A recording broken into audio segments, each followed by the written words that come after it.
A man for Samaba. Way back 10 years ago, Joy FM, Omiye Kennedy Agyapong interview.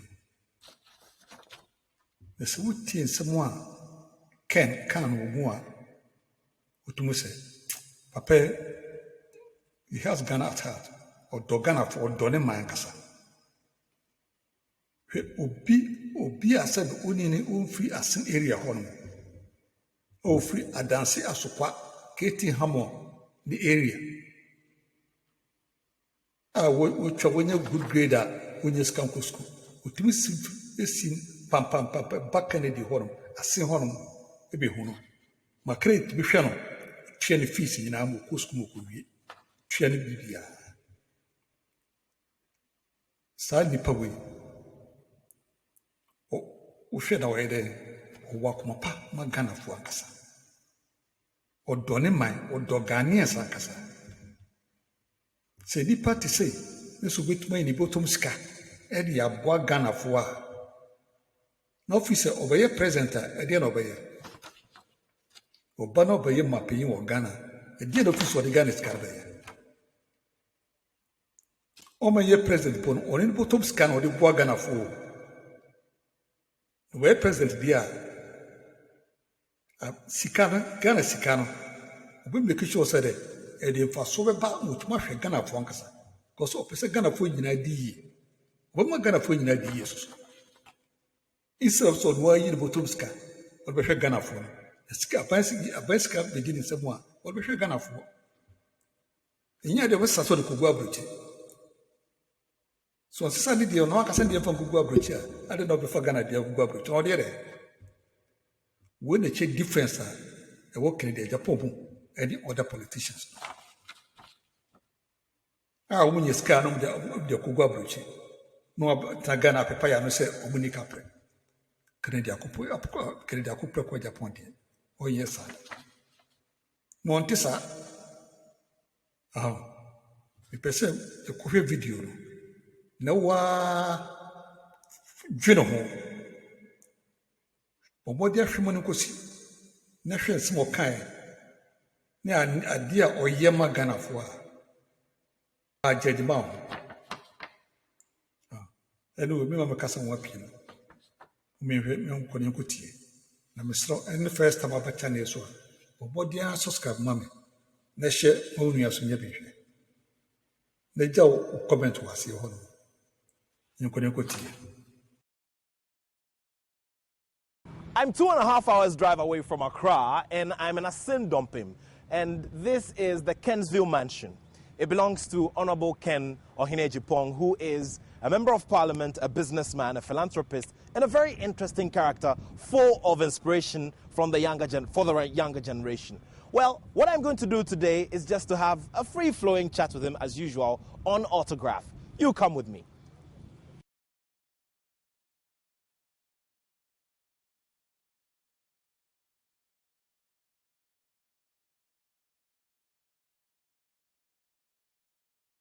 Thank you very much for staying here with us on Autograph here on the Joy Prime channel on Multi TV. Of course, it's a Saturday night and we're going to spice up the evening because I trust that we're going to have a very interesting discussion because of the personality involved here. I'm sure that you were wondering whom I was talking about. Well, it's the ever-present Honorable Kennedy Agyapong. Honorable, thank you very much for your time here. You're welcome. Thanks for coming. Sure. I got in here today and I saw loads of people standing in front of your gate. That's first. And then I got to appreciate some of the individual situations. I saw a young lady, I think she was in her teens. She hadn't attended school for 1 year. And this is one of many people who come to you on a daily basis. How do you manage all of that? Well, let me explain to you why I do that. You know, because I was born and bred here, I went through difficulties or challenges to get to where I am. And I admire two of my classmates. Two of them, Stephen Yamiche and Philip Inkum. They're very sharp guys. We took their common entrance and they did better than me. But their parents could not take them to school. One of them went to stay at Dunkwa on Ofe, and he was a shoemaker. The other, then our head teacher, sponsored him to go to training college. And it took him so long to go to university. So I realized we lost a lot of talents. We wasted their talents and all those things. And therefore, I learned from that. I said, look, let me give opportunity to, kids in this area, those who are good, we encourage them. And you never know, one day they also be somebody. So what you witnessed today, in actual fact, she's not from this constituency. They've come to stay here. And then where she comes from falls under Honorable Kennedy Agyapong Asqua, Adansia Asqua. But it doesn't matter where you come from. If you have the talents, if you are brilliant, we shouldn't let you stay home like that. And a pretty young girl like that, if she's not helped, within the next 2-3 years, we'll have a child. And that will be the beginning of her life, poverty, right there. When I saw the grades and where she attended school, I think if she's given opportunity, she will do very well. That's why I ignore whether it's from the constituency or not. She's a Ghanaian, and therefore I have to help. I've done that to a couple of people, and they are now doing well. I remember one day I finished program at Peace. Those days they were at the Achimota area. Yeah. And a gentleman came with a mother to see me. When I saw the grace, I said, wow, and you mean you've stayed home for 1 year? I said, yes. This one had also stayed home for 1 year? Yes, with 7 A's. 7 A's? Yes. So I said, hell no, you got to go to school. What do you want to do? He said, pharmacy. I said, okay. I paid, and the guy got first class pharmacy. He came to my house and said, the only thing I want from you is to attend my graduation. Unfortunately, I was going to America, but the guy brought his pictures and everything. I mean, really show appreciation for what I've done for him. I'm giving that example because he's not from my constituency. I've helped guys, another boy from this constituency. I took him to Adsado College. Second year, he did the November, had 7 A's and a B. So he didn't go to third year, went straight to university, and he had first class. Now he works for Fidelity Bank. Wow. I have a guy, medical doctors, I've helped a couple of them. That's very, very interesting. But I realize also that people go overboard in trying to seek help. And like I said, I've seen some of it for myself. There are those who come with all sorts of situations, and you realize that some of them don't even want to push themselves. They come, and all they want to do is take from you. Yeah, that's why sometimes I ask a silly question, just make fun of them and say, when you were having sex with your husband or your wife, did you think that Kennedy Agyapong, the MP, was going to take care of your responsibility? That is your responsibility right there. But sometimes when you look at the situation, then you have to help. Others also go overboard, like what you saw here. The lady who came to me brought a bill for her son, 600 Ghana cedis. I paid. Then you sit here again and tell me you need to go and put that. I'm sorry. There are 3 young guys, I turned them down. They're coming from St. Andrews, whatever, secondary school. They brought their school fees for me to pay. In the first place, who took you to school?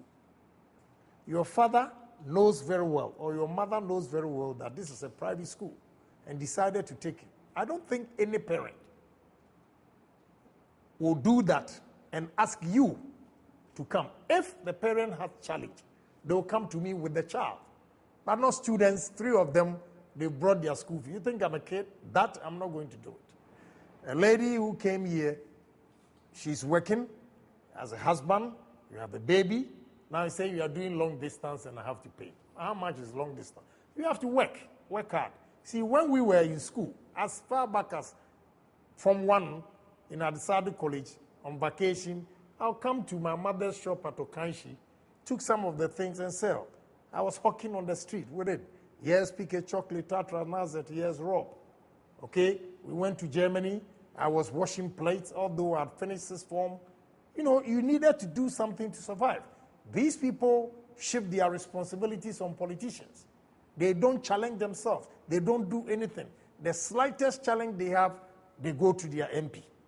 You see, by helping you, that instantly doesn't mean I'm doing you a favor or I'm doing you good for the future. No.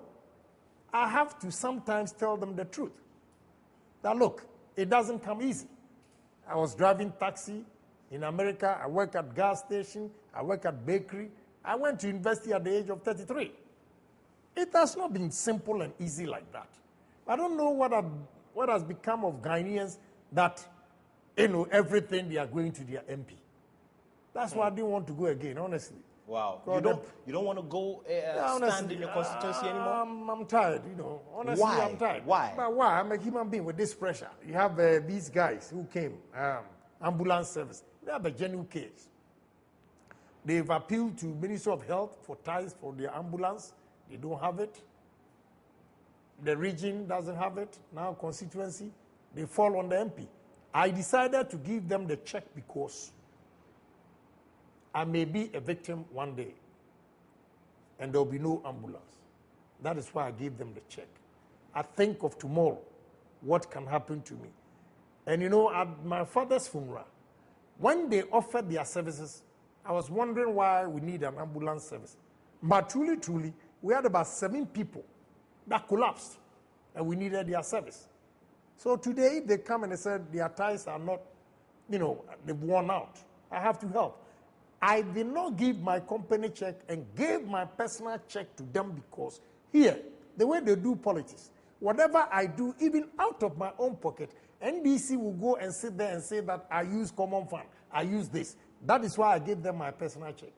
And again, even a company check, MP doesn't hold any check for government. Now, that brings another very interesting thing that happens during campaigning for you, the MPs. One thing that we understand is that sometimes you, members of parliament, fund each other, your friends. So sometimes you even fund each other across board on the other side of the political divide. Is that true? Not election time.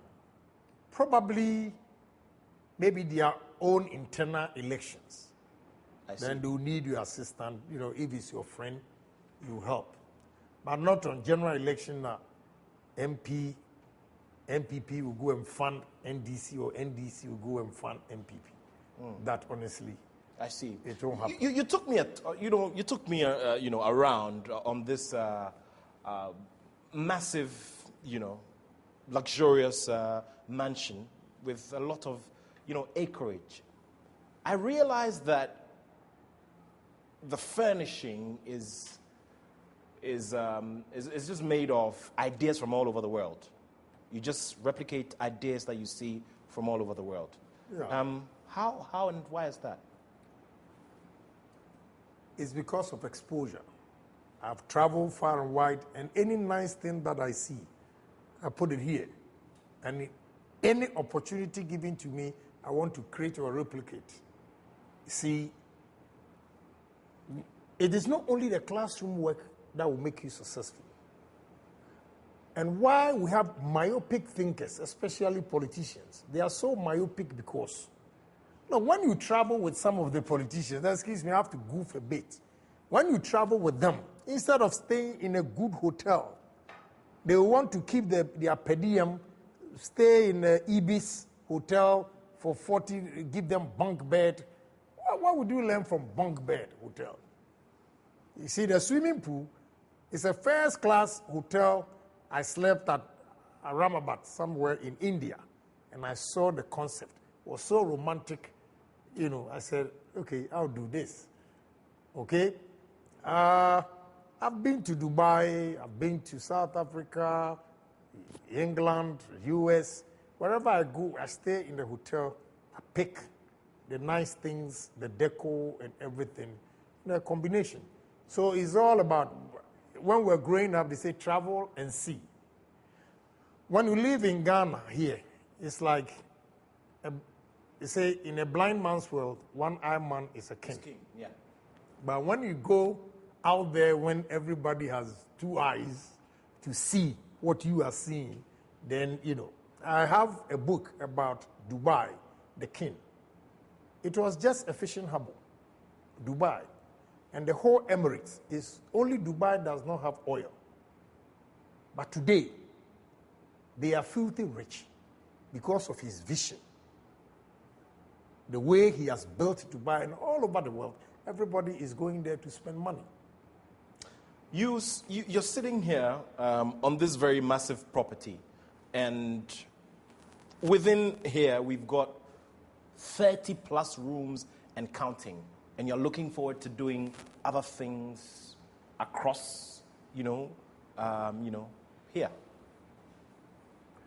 Yeah, my reason, in fact, growing up, I said to myself, the most beautiful property, I'll put it in my hometown. Why I did that is two reasons. First, you might call it massive if I wish I could do more than that. Why I have done this, two things. That I want to die, but my name will not die. As for death, it will surely happen. But some people have died and their names still exist. And I want to be one of them. Because what if I'm given even 10 years more, you see what I'm going to do here. People have done it. I have seen it. And I'm challenging myself. So what do you want to do here over this 1 mile stretch on each side? Yeah. I have a small river here. I want to dam it and put a boat on it, like a man-made lake. Okay, for tourists, put a boat on it. I did a similar thing in Ashanti region. For last week, they even called me. They frustrated me and I stopped. But now, I think the chief has a foresight. Said, no way. You have to come back, take the land, develop it, and whatever percentage you want to give us. Here, I want to have the zoo. Ghana, we don't have any nice place, zoo and all those things. So I want to have a zoo here. I want to create an artificial lake and put a boat on it. I'm going to build a minimum 400-room hotel, then the golf course on the left. Why I want to do that is that if you go to South Africa, there's a place called Sun City. Of course. You drive from Johannesburg to Sun City, it's about 2.5 hours. If you don't meet any traffic at Kaswa, and you're driving from Accra to this place, it's 2.5 hours. But for somebody to drive 2.5 hours to come here, it should worth the driving. Sure. And therefore, I have to make the place exclusive and still affordable. I see. For people to come. I see. So we're going to have a golf course here. Maybe after my death, my children will take over. They'll have their tournament here. Yeah, and they'll drive all the way to my village. If I'm able to do that, my name will linger on for a very long time. And that surely is going to create a lot of employment around here. here. Yeah, employment. Now, and talk about all of these dreams and all of that. What kind of, mentality did you have as a child who had not the best of circumstances, who did not have a smooth, Let me give you a funny story. I think if you think I'm successful, then I'll give credit to girls who dogged me. Okay. Girls. Growing up, I went to a boys' school. But one day, went to vacation classes at West Africa. That's mixed school. Everybody coming in. And West Africa Secondary School in Adenta, right. in Accra. Right, vacation classes.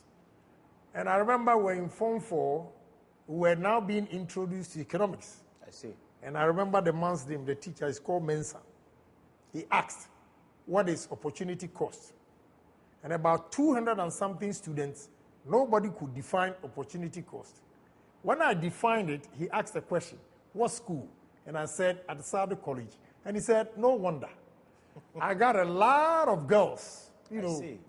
And one of them came to my house. When she came, my stepfather was a bodyguard, whatever. And if you read No Longer at Ease, Chinua Achebe, he described The first time he bought a seat, he said, me and my wife. Okay. That's what my stepfather had at home. Unfortunately for me, one of the legs of the chairs was broken.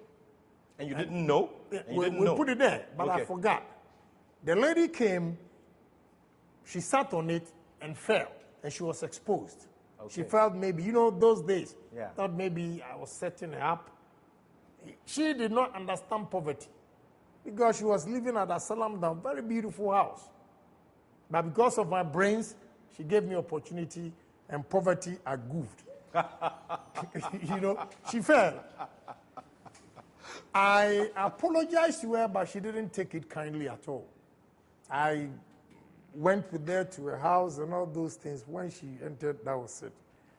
The next day I went there, she just slammed the gate. And that was the end? That was the end. Second one, after, I think I was in lower 6, where they have the CPP head office at the Salam Down, Mango Tree Avenue. Sure. That's where the girl was staying. No, I was so excited because I was a sixth former. That's so. You know, I bought my sneakers from Bosu Brothers. I felt so good. And this girl, anytime I went there, wherever I was sitting with her, you know, we come, the mother likes me. We're not doing anything anyway, just the fun of it, I have a girl. This time, she finished Form 5, but while she was there, I gave her one of my books, A Consummate Easy, by B.A. Menu. Tia Amadi. I love that book. I like economics. So I realized the book is still good for lower 6. So when she finished Accra High, I was going there to collect it. I got there was such a gorgeous guy sitting there with the girl. She did not even get up. So I just walked past them, went to the mother and the siblings. We were talking about 1 hour. She would not even talk to me. So I sent the sister to go and tell her, I need that book. She sent the sister back to go and check her trunk if she would find it. The girl couldn't find it. I said, okay, I'm leaving. So I will mention the girl, the sister likes me a lot, so she was so embarrassed. So on my way, she escorted me and all the way to bus stop. I was staying at Silver Cup area. In Kokomlemle. In Kokomlemle. Then I told the sister, tell your sister that one day I'll be somebody. You know, I was there packing my things to go to school the next day. Then the girl came. What did you tell my sister? Those days, they were now building Jolu. Say, you need to see that guy's house. The father, when you enter their house, they have a full carpet. They call it wall-to-wall carpet. I did not even understand what is wall-to-wall carpet. She talked. I said, Janet, I'm telling you, one day I'll be somebody. Third one. In upper 6, there's a girl, in fact, she came about 4 weeks ago. She's an accountant in England. This girl, and all this while we're not doing anything, just my girl.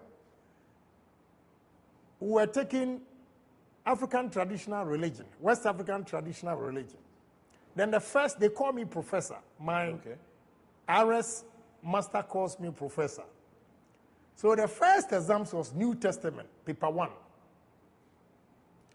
When we did it, in the night before, I learned so that I think exams time I get headache and I'll be teaching my classmates. I'll take the board, I'll do the past questions and So group were there and all the questions we treated that night dropped.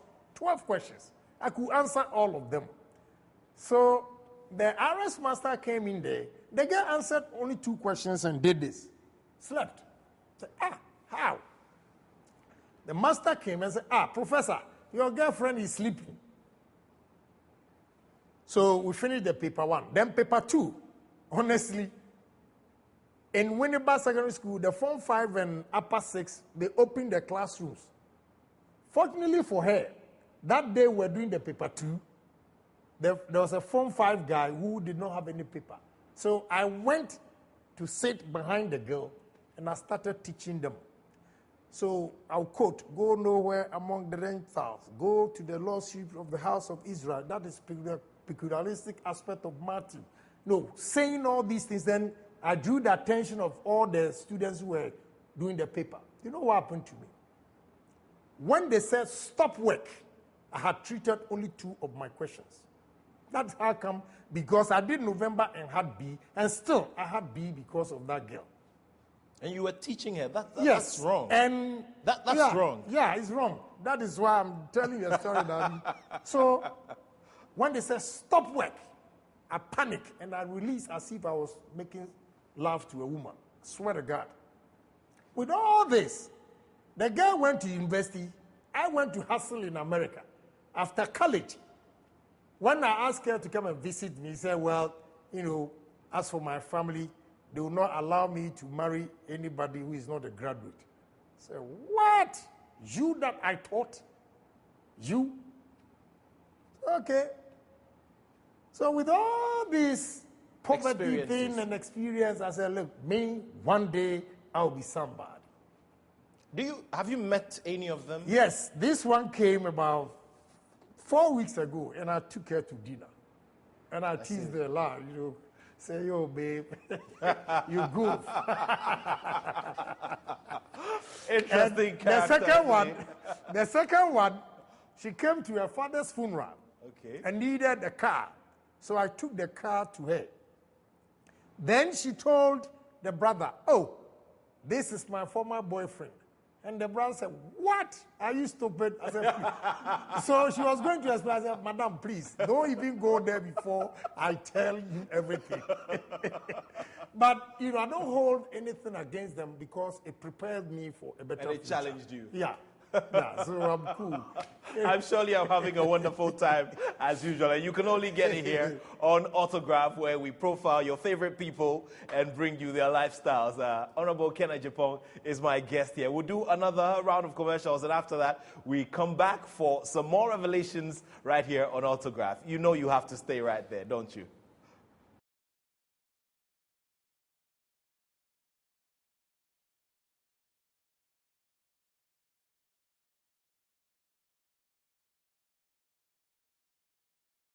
Thank you for staying with me here on Autograph. And of course, once again, my guest is Honorable Ken Agyapong. And he's a businessman, philanthropist, and a politician as well. And a father of many, I must add that. What do you say to those who describe you as a braggart? Well, it's all because, I would say with all due respect, some of them are not that exposed, and they have not seen certain things, human beings have done elsewhere in the world. So when you're talking about it, they think you are bragging. And I don't blame them because of our culture. I mean, our system do not encourage, especially the young ones, to come out. Sure. Because growing up, when early people are having conversation, and you, a young boy, goes there, they'll ask you to go back, Yeah. It doesn't encourage them to be confident. I'm wondering where you developed all of the confidence from, and I'm also wondering how come it is that, you are relatively more open about, what you've done, your net worth, your property, your businesses, how much they're worth, and all of that. Because regularly when we see, a very successful businessman or a politician like yourself, they're always very, they always shy away from talking about those things. Yeah. First of all, I do that because I'm a politician. All right. Not a businessman as such. A lot of Ghanaians look up to their politicians. So I want to tell my story to emulate, for them to emulate my footsteps or whatever I've done. But unfortunately, this side of the world, when you begin to talk about even your lifestyle, then some people have a problem. And I think it's all because I'm a politician, and I have a loud mouth when it comes to politics. So it makes it difficult for people to comprehend whatever I say. But in actual fact, whatever I do, I just come out with certain things for people, to encourage, especially the youth, to take their destiny into their own hands. But sometimes is misconstrued. I know in this country, they misconstrue confidence to be arrogance. It answers your first question. You know, people think I'm braggart, people think you are too known. It's all because I have confidence. So they misconstrue confidence to be arrogance. And I don't have any evil intention telling people who I am, but I say that with good intention for especially the young men and women coming up to take their destiny into their own hands. Now you are here in my village. We'll probably go there for you to see where I was born and bred, where I attended my primary education and all those things. So wherever you are today, you let the youth know that, look, you can make it. And I always tell the young ones who create opportunities for themselves by coming to me that your future will be better than mine because you are lucky to be born in the city. Now, those of us coming from the village, you know, it's like one born on the hilltop and the other in the valley. The one in the valley climbing up to the hilltop is very difficult. But there are two scenarios. The one on the hilltop, instead of looking up to do more, to the sky. Yeah, he looks down. That is where they have a problem. Because you see a lot of rich people, their children, when they die and leave them properties, they misuse it. They are those on the hilltop looking down. Those born in the valley want to climb up. And you know, to climb up from that valley to the hilltop, and what literature in Macbeth calls it multitudinous incarnadine. Waves, like waves.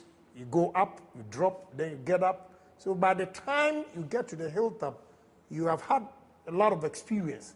That makes you a perfect man when it comes to taking decisions and how to run your business.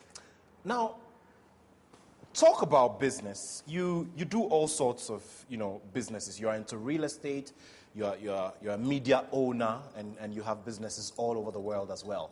So I'm glad I'm having this conversation with you because at least I would get to know one or two things that people don't regularly do. Do you know what your net worth is? Sorts of, you know, businesses. You are into real estate, you're a media owner, and you have businesses all over the world as well. So I'm glad I'm having this conversation with you because at least I would get to know one or two things that people don't regularly do. Do you know what your net worth is?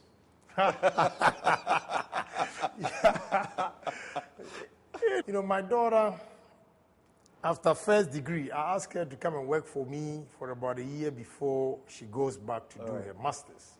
And she said, oh, I want to work at the senator's office. I asked, which senator?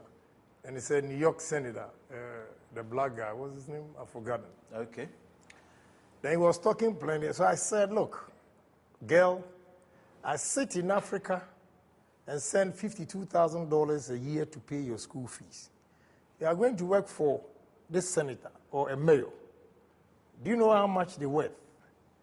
And I can assure you, with the exception of Bloomberg, I think I'm richer than any politician in America. So check. So I asked her to Google. And when he saw the figures, I just told her, you see the problem you have? I don't think that senator... Okay, so you pay $52,000 for her alone? Yeah, school fees, yes. I see. You see? So I just said that to her, you know. And the brother, I also encouraged him to come. So how much? How much are we looking at? No, I'll not tell you. First, I would have done that easily. But from that 108 properties that I mentioned and the comments they make, with all due respect, you know, let me reserve that. We'll get into that later on. Okay. But you mentioned children. You've got 13 children. Yeah. 13 of them. Yeah. Okay. Did you plan to have 13 children, or I plan to have more, but now school fees is too much for me. I see. How come? I love kids. How does school fees become too much for you, who's very successful and, you know? You see, why it is too much is that with all these kids, whether they are madam kids or I fooled around and made them, they are all equal kids to me, that I have to give every child equal opportunity. And you know, that equal opportunity is not easy. I sit here. This year, 2 girls are going to university. One has not decided which of the schools she's going to go. She has a lot of admissions. One has settled on Maryland. There's one already in Southern California Institute of Architecture. The one doing the master's in Columbia. So this year alone, the university, I'll pay not less than $230,000 on their school fees. What happens is that if the child, the Social Security in the American system, when they punch the father's Social Security, right there, they are disqualified for everything. I see. Yeah. So they're not able to do any scholarships or anything? Well, scholarship, one of them has scholarship to go to Pittsburgh, full scholarship to do neuroscience. Okay. Yeah, he wants to be a neurosurgeon, so she's going to do neuroscience. Okay. But she has other better schools than, Pittsburgh. Yeah. And she didn't get the scholarship. And the school fees alone is $61,000. That's a choice. I have to do it. I see. So you see, like that. Then comes to those in the high schools, ranging, I would say, averagely $16,000 each a year. It's not easy. Okay. So if you don't plan and you continue to make kids. And you plan to have more, you said? No, I said I wanted to have more kids, but now. So after number 13, that's all? I think I'll stop here. How old is the oldest child? June 22nd, he'll be 26. 26. How old is the youngest? 5. Okay. No, the youngest is September, she'll be 2. Okay. You know what? You are one of the very, honest, husbands that I've come across, I must admit. You said that some of them came by Madame and some of them came by your fooling around. Right. I'm very interested in that. What does that mean when you say you fooled around? What it means is that all the kids are not from my wife. Okay. As simple as that. And you had them while you were with her? My son and my daughter in the Columbia, no. But, some of them, yes. Yeah. Okay, so what is that thing with you and, the opposite sex, the ladies? Is it that you have too much charm that they can't resist you, or it's just you and your nature? Oh, not that I have too much charm or my nature. But you see, you look so sharp. The woman will just go after you. No, but you're 50 plus and you look good. I must admit. I mean. Well, but today, I think. I take the compliment. Yeah, let's go out of Ghana. Okay. Okay, when we go out of Ghana, then we will pick you first. So you look very sharp. Thank you very much. Thanks for the compliment. So yeah. I remember I heard you on an interview. Once it was your birthday and a radio station called you. And you were giving so much credit to your wife because you said, look, and you said it in tree, you said you fool around so much, yet she's still strong behind you. Yeah. What exactly is that thing with you fooling around? Give me the details. Well, when I use the word fool around means I've had kids after my wife. Okay, so relationships that led to kids. That's what I mean by fool around. Yeah. But it's not a pleasant thing to talk about. Yeah. Once I have kids, I'm proud of my kids, and therefore I'll not shy away. Because definitely you can find out. And I wouldn't want to say that this is Madame's child and this is out of wedlock, whatever. Yeah. No. Yeah. They are all my kids. I see. I'm proud to have them as kids. When we watch the movies, okay, it shapes the way we think sometimes. And for a very long time, you watch movies that have similar situations where husbands have to go and declare that they have children outside of the marriage. Sometimes they have to take their wives out for dinner, go and cry, how have you, broken the information over the years? How do you do it? Well, I have not done that. Okay. She found out herself. She found out herself? That comes to the statement you made earlier on. That makes her a wonderful woman. She knows one or two things about me that she asked in person, and that's it. She doesn't comment about it. She never got upset? She never... Well, she's a human being, why Yeah. not? Sometimes it gets to her. You know, she complained one day. She went to a place and they asked her, "Oh, are you the Ewe woman?" You know, and she just looked at the president, so, and did not say anything and just walked away. And she broke down. You know, Yeah. those things. It's not pleasant. So I wouldn't want to bluff about it and talk as if, you know, those. They are too personal, so I try to stay away. But you are asking me, and I'm answering just because I'm a politician. If not, I will not discuss my personal, you know, Yeah. relationship with you and all those Yeah. things. But it's never been pleasant. If you ask me, I will tell you that I wouldn't advise anybody to go and have children or have kids elsewhere. I see. Okay? But if you make a mistake and do it, so be it. I see. You need to take care of everybody and make sure you give them equal opportunities. You know, I can share one secret with you. You know, my work kids, I'm sorry to the other ones, they are very sharp. Very, very sharp. But that doesn't mean they are going to be successful than any of them. I see. The classroom work will not determine your success. It's the individuals, the way you perceive life, your ambition, the foresight, the dreams, and all those things. But I sit back and say that if I have not had them, you know, when you see their records, wow, you marvel. Okay? You mean academic records? Yes, you marvel. Aside the academic records, do you see any of them having any special talents, doing any extracurricular stuff in school and all of that? They are all of them. The one at Lincoln, Yeah. and I'm surprised, she started playing football. A girl. Oh, I see. A girl, and I said, wow. All of them have extracurricular activities, especially in America, the way they train them. But there's two of them, they have special talents. The one at Southern California Institute of Architecture, a girl, she will just sit here and just draw a piece of you and you'll be surprised. I see. The other one, she's not an engineer, she's not an IT, a girl. Anything in the house, in terms of gadgets, she will just come and fix it for you. You buy your laptop, she'll fix it, your phone, you need this, everything. But she's just about 15 years. She's not done anything, but she can just do that. So I want to encourage her. I said, look, you can be an IT girl. You know, that's how I explore their talents and help them. Some of them, these two, one is doing, they are all going to pre-med.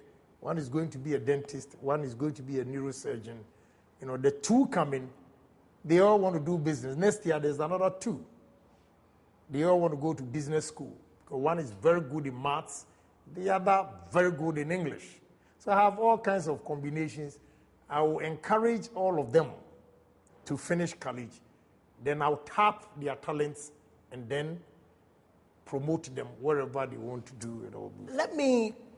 Let me have an idea of what the regular day is like for Kennedy Agyapong, somebody who is a father of 13, has to coordinate all of them from all over the world, irrespective of where they are, coordinating your businesses all over the world as well, you know, and moving all over the place and attending to responsibilities as a politician. Today is 29th March. Today is one of my daughter's birthday, Yvonne. So I called about 3 hours ago to wish her, you know, happy birthday. Of course, I've sent the money, whatever she's going to do. I asked her, what are you going to do? Everybody said, well, I'm taking my sisters and my mother out to dinner. You know, I said, okay, you received the money, yes. You know, my daily activities, it depends on my schedule. Sometimes I have to visit a business before I go to Parliament. Okay, so the first 2 hours, 7 to 9. What time do you wake up? Wake up, to be honest with you, I wake up around 4 and start thinking. Thinking about what? You know, people always wonder if I am scared of something. I am not scared of any human being and what he can do to me, but I'm scared of the unknown future. I see. That's where my fear is. As for today, I'm here with it, I confront it as it is. But tomorrow that I don't know is where my fear is. Therefore, I have to make sure I have invested wisely, I have enough properties, I have cash in my account to face tomorrow. Because you never know what will happen tomorrow. And in terms of investment and the cash, you've secured yourself for, if God gives you the next, 40 years? Well, 50 years? But that is not enough. Okay. You were here this morning and you have experienced something, the way other people come to me for assistance. Yeah. If I should say that this house belongs to me and I'm content, then I'm being selfish. Because I'm not thinking of others. See this finger here? Which of them? They are not the same. Okay, all of them. Good. So definitely you will get people who will be on the lower level who will seek assistance from you. So all these things, I think about it.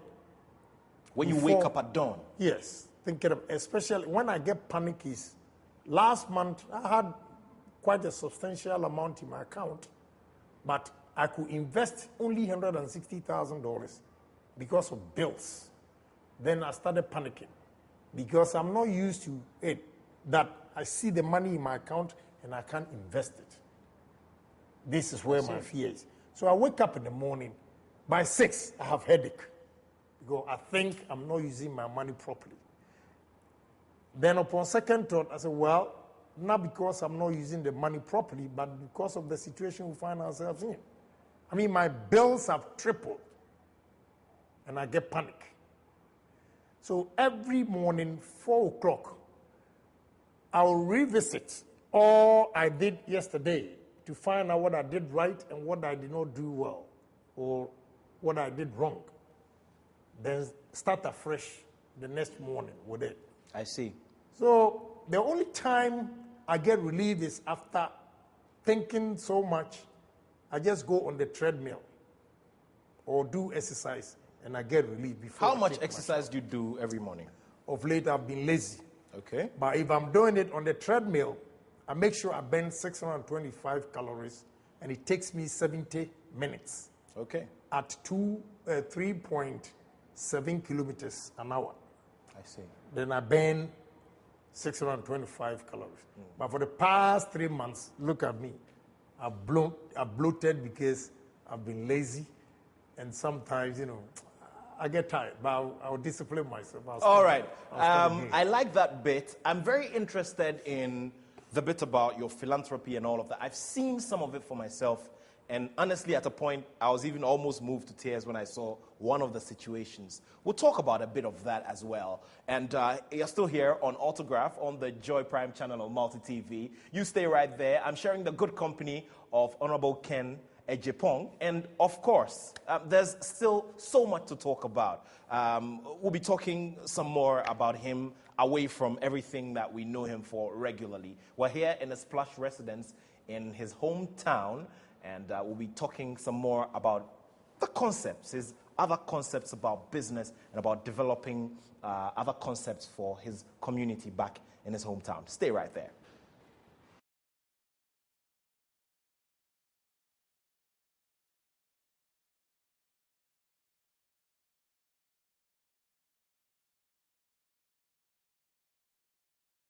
All right, this is the toughest part of the show for me because we're entering our final lap and we have to squeeze so much in here.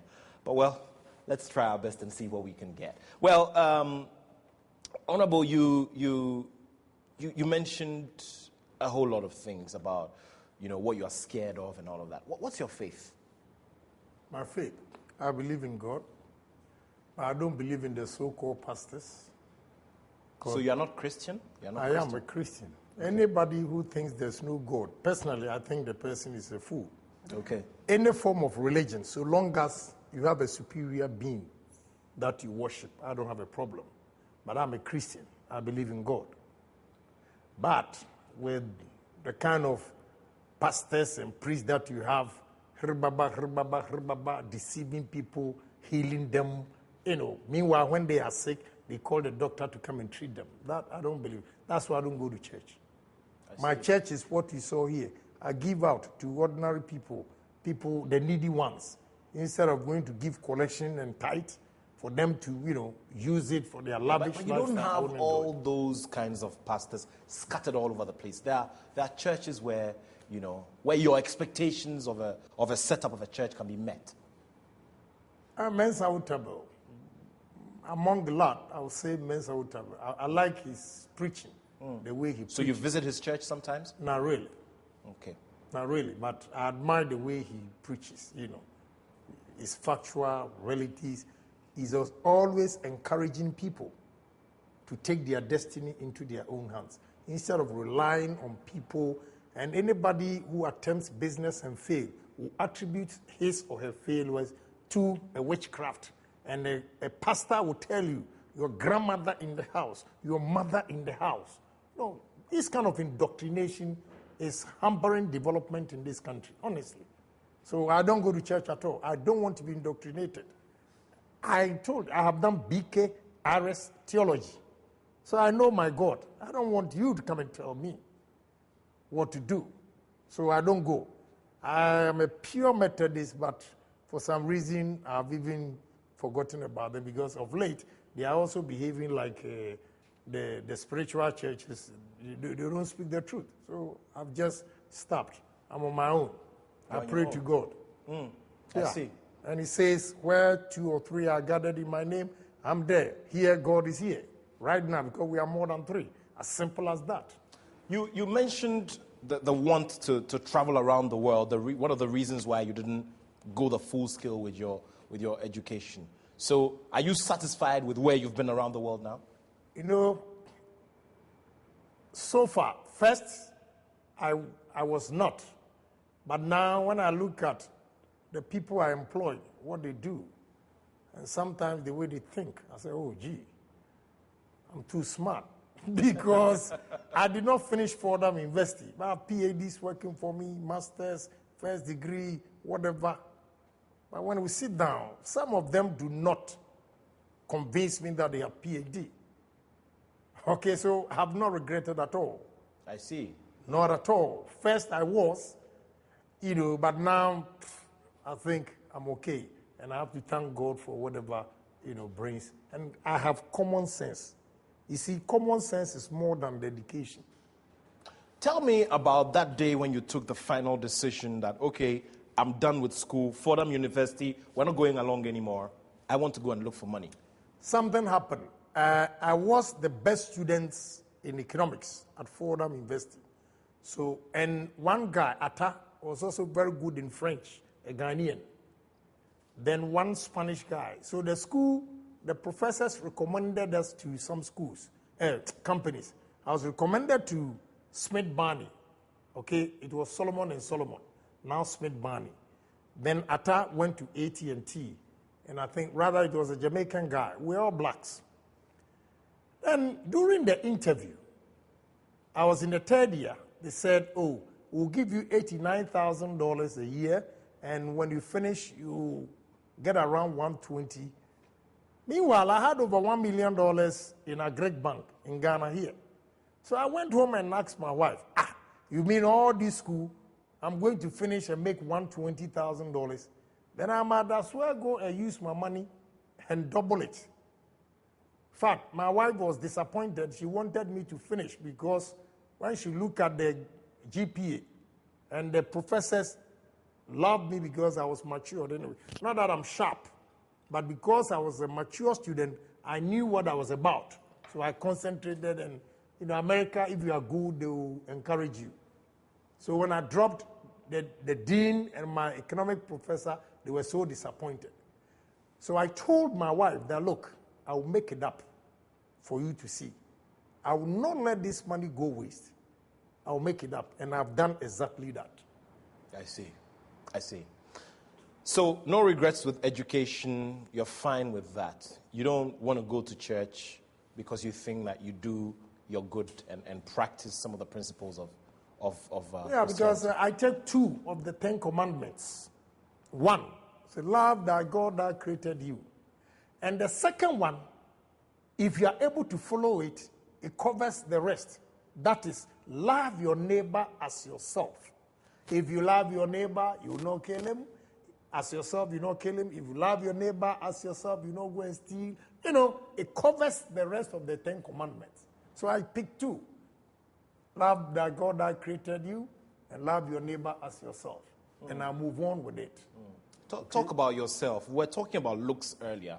I like your look. I think you look good for a 50-plus, young man. Instead of telling me to go to gym, you are just discouraging me, telling me that, look at my stomach now. You go back to the gym then. Go back to the gym. That's a good one.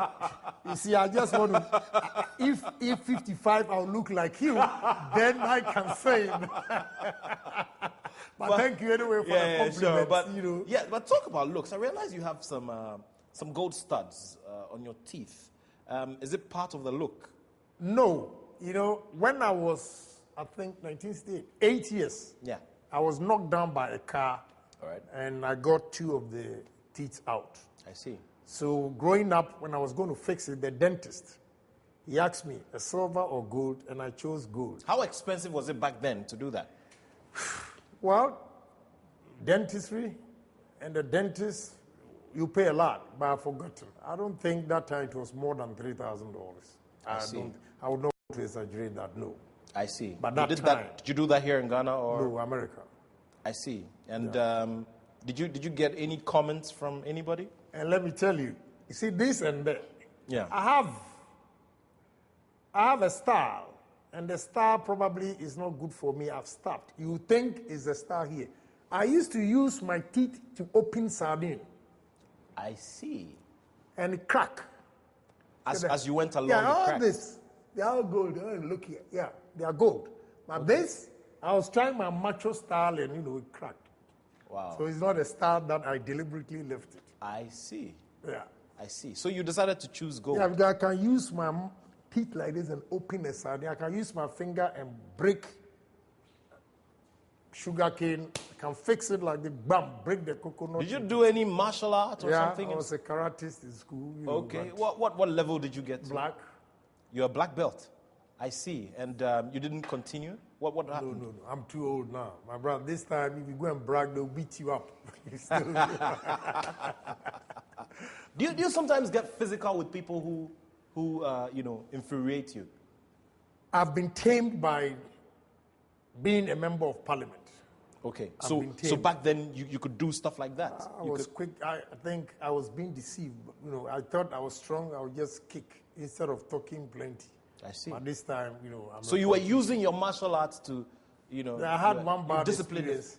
Tell me about it briefly. I beat one of my seniors in school, and the lips, the top one, came off. Yeah, came off. Wow, that's. I gave him a flying kick because he stole some. I think that guy is called Swatson. Yes, Swatson, small boy. They stole his things, and I disciplined him for him to go and bring the things. But when I gave him the flying kick, he collapsed, and everybody ran away from the room. And he was my friend too. So I tried to help him, and he said to me, "Oh, leave me to die." And that day, he said, "I will not use my game." He said, "Leave me to die." Yeah.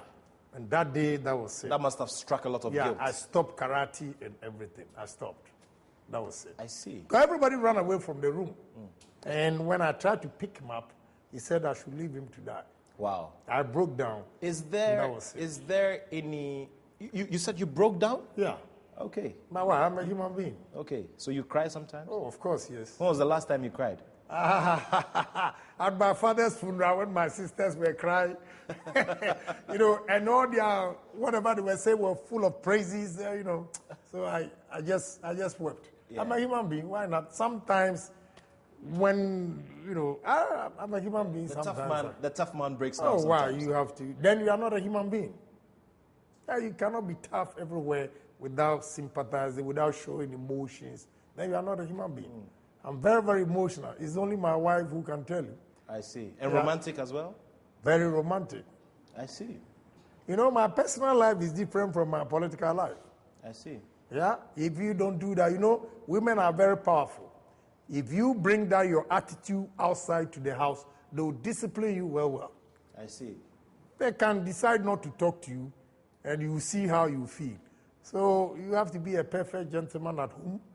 Then when you're outside, and they criticize you, at least she knows that you're a gentleman and she takes you back. But you, hey, in the house, you go out there, hey, outside. When you are running away from outside to the house, she will rather close the door for them to beat you. So, So you're a good boy at home. Oh, yes. It's been great sharing your company today. You've done 50 years, the first 50 years of your life. Yeah. The next 10 years, what is it going to be characterized by? You've next projected 10 years, already. The next 10 years, I wish I could double all the properties I have. I wish in the next 10 years, I'll finish this project. And it will be a Ghana Sun City. And it's going to be a Ken City. I said, let people come in here and see the vision and how human beings can think, especially blacks. Because black people, we have a lot of our leaders are so myopic. They don't dream big, they don't think big, they don't talk big, they don't do things big. They always settle for less. I want to be one of the few politicians and a businessman to take it up there. My vision and my aim is the sky, and the sky is the limit. And you've prepared your retirement plan already. You've prepared which room you're going to stay in your home already? My retirement plan, my bedroom here, I will not be able to climb the steps, so I have one bedroom down here. And this office, I'm going to control all my businesses in the world from my village here. This is how I planned it. At age 65, if I'm out of politics in business, I will want to come here. The sanity, the peace and everything, and leave the rest for my children to handle. But I will remote control it from here. I see. Briefly, before we round it up, 2016, are you going to run or you won't run? My chiefs, elders, and my sister here, she's one of the engineers. They don't want me to go away. So I'll go one more term. And I think if I'm alive by 2020, I got to go out of politics and also enjoy life. All the best with it, and thank you so much. I'm really looking forward to, Ken at 60 and Ken at 65. We'll pray for that. Thank you very much. Thank you very much. It's a pleasure. Nice talking to you. It's been great sharing your company. Kennedy Agyapong, MP, has been my guest tonight on Autograph, and this is somewhere in Ghana, in Asin Dumpim. Well, we'll be doing some more as we go along during the weeks, and expect more surprises here on Autograph. Thanks to the whole production team, and thanks to all of you out there for watching. My name is Nathaniel Atto. I'll be back on your TV next week, Saturday, 8:30 p.m. sharp. Goodbye.